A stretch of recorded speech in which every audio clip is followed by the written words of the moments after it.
আমি ওনারে গোসল করাই দিব, গায়ে পায়ে সাবান দিলা দিব। আসুন মাদবর সাহেব।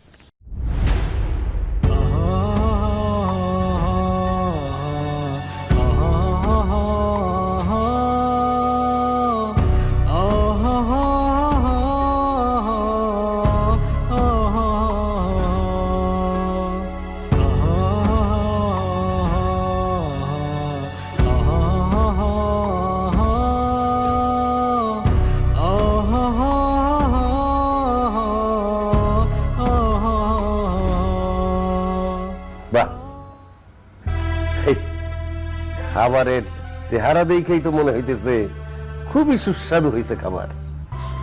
আমি তো সবকিছু আপনার জন্যই রান্না করছি, আশা করি আপনার খারাপ লাগবে না। নাজমা, নাজমা, নাজমা এইখানে আছে, ভিতরে আয়।